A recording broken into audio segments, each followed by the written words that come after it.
I have blanks or parentheses with little messages to myself, and I say, can you tell me where you were when you were hired at Dinfos? And I fill that in because copy editing is authorized, isn't it? So theoretically, when I leave my follow-up interviews and I've filled in all my blanks using proper copy editing symbols, if I really had to, I could actually turn that in, couldn't I? Yeah, absolutely, you could. I would not recommend it.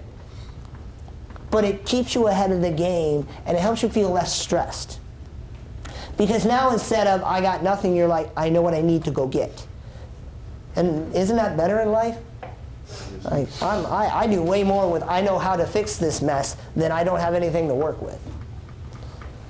What we're going to talk about right now is how to get to a place where you have something to work with. Writing leads is very challenging because of the amount of time it takes. But what I've learned, I have now written 6 complete books and 2 short stories. I would never have gotten anywhere if I sat down to write my first draft and wanted that to also be my last draft. It is impossible. And you have to get out of that setting.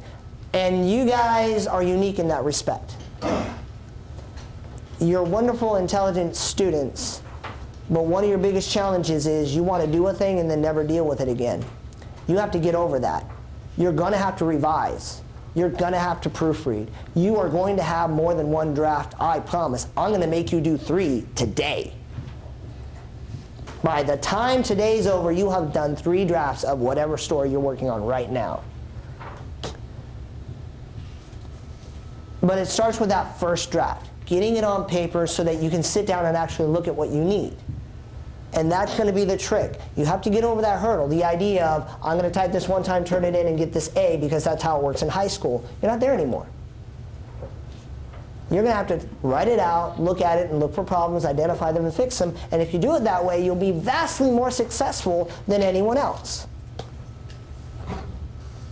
Don't turn your back to the camera. Don't turn your back to the... I'm not wearing a microphone. Your microphone is across your shoulder. It is? That's what I get for being heavier than I used to be. That's code for fat.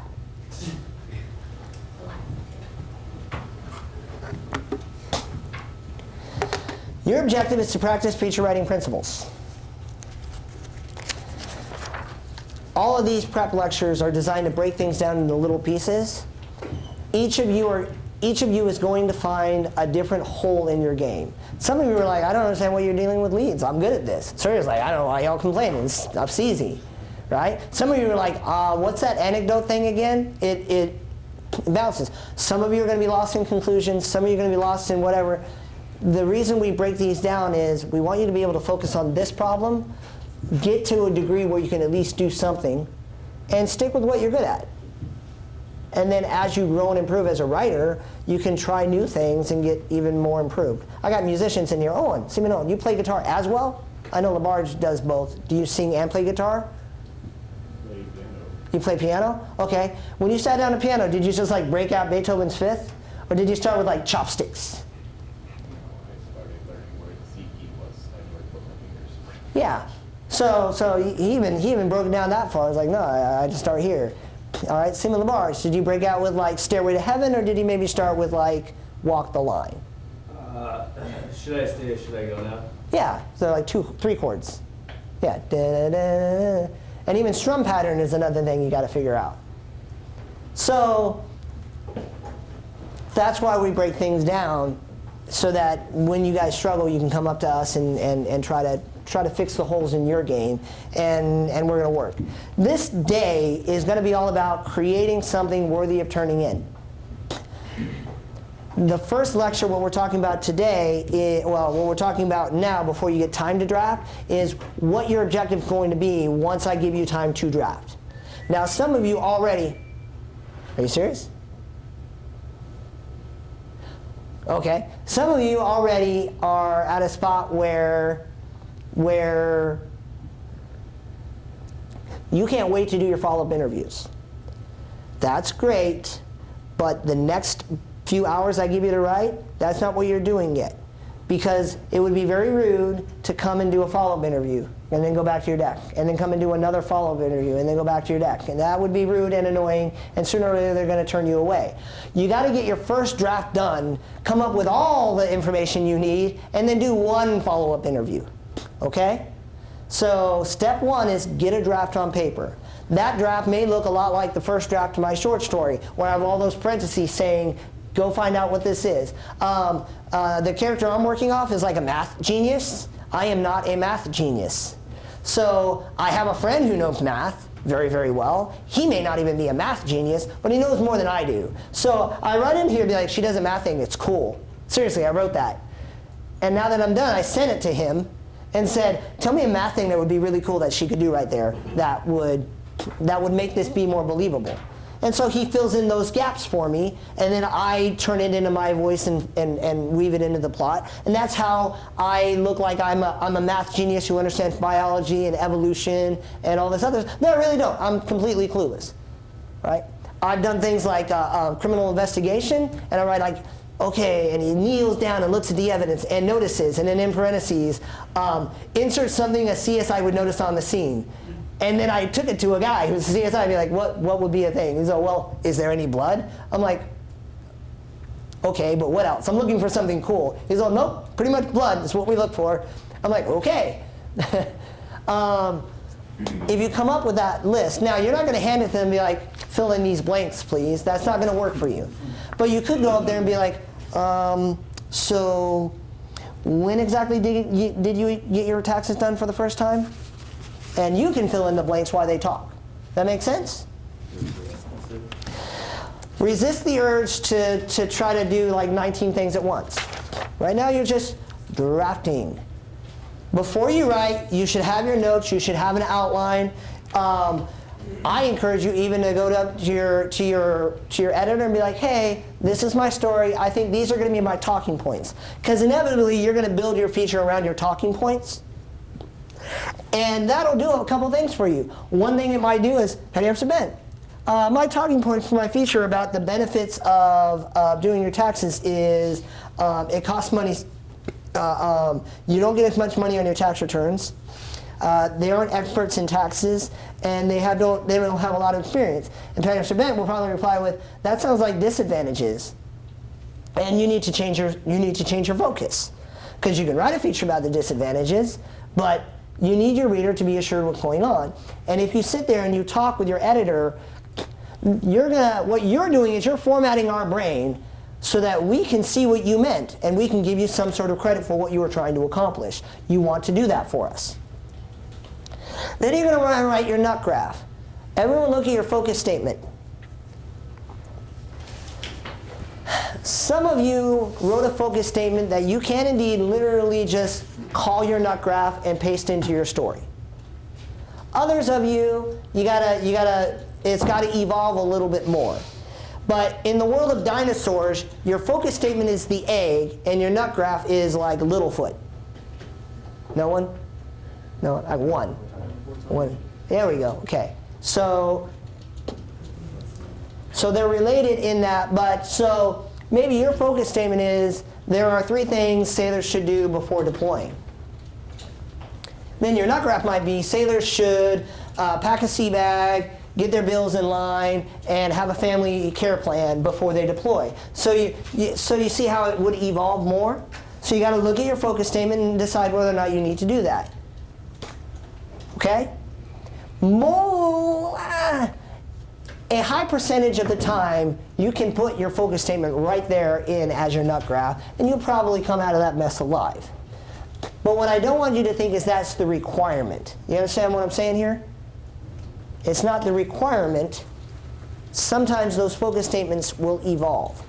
A lot of times, I'll have someone say like, sailors can take measures to prepare for their tax returns, which would work, but it would be better to say with sailors about to do their tax returns should have their receipts, LESs, and bank account information ready to go before they see the tax representative.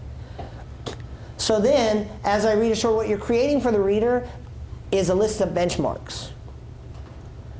And then when the reader sees all your benchmarks, they're more satisfied because that's how they track your story. I'll get to that here in a little bit. a little bit later. Drafting is once you get there and you have your nut graph and you're ready to go, and you can take your nut graph to your instructor and be like, hey, this is my plan. Stephen LaBarge, what do you got? Did you say that the nut graph is kind of similar to like a college thesis? I very much fight that urge. But They are in a related, sense, but like, they're that cousins. stating- Okay. All right? You are not, because you will never write, in my feature, I will tell you what to do to prepare for your whatever. That's not a thing you're ever going to do. But you can say, you're taking yourself out of it, and essays tend to put yourself in it. And that's one reason why I can't stand college essays. Okay? So you're going to get out of the way of your own story and just give declarative statements and let your SMEs back you up. So they are related, but I should not see personal pronouns in anything but direct quotes. Does that make sense? Yes, sir. All right. All right, so once you start drafting, the tell a friend method. When you post on Facebook, because you don't know that we have access to the same Facebook, and you talk about like how your day went as a student, that's kind of like what your focus statement is. Like, what was the last movie someone saw? Like, who went to a movie theater recently? Split. All right, you went to a movie theater? You two went together? Well, maybe not together, but you two went and observed the same movie? Okay. Yes, I'm not trying to like, I got like 4 people like, what they do? I'm like, dude, I go to movies with other men all the time. Look, man, the preposition with doesn't alter the relationship. Anyway, what is Split about? It's about this man, his name's Kevin, and he has multiple personality disorder, and he kidnaps these 3 girls. Okay, so if I were going to condense that into a nut graph, I'd be like, dude with multiple personality disorder kidnaps women. That's my nut graph. That's the nut graph for that movie. That's how you break that down. What are you going to see? What am I going to get into? What am I paying for? Right? My Rogue One nut graph would be like, just wait, Vader's going to slaughter a whole bunch of people. What do you got? Who? Just to clarify, when you were talking about the news or the tax story, when you said the one was just, these are what you need, this is what you need to do to prepare. Yeah. And then when you broke it down and said all the things that you need to do to prepare, would you have put that as your focus statement as well, or you're just saying to transition from the focus statement to the nut graph? You can do either. Okay. You will not have a focus statement and a nut graph. Your focus statement evolves into a nut graph. Okay. Okay? So your nut graph may be what your focus statement is right now. I haven't read yours. You might be able to just copy paste that thing in there, right? Others may have to add a little more detail. Okay? That's a decision you and your editor can make. But when we sign your focus statements, we try to make sure that that would survive. It's not a 100% thing, though. And you need to understand sometimes you might need to massage that focus statement so that the reader really knows what you're going to do.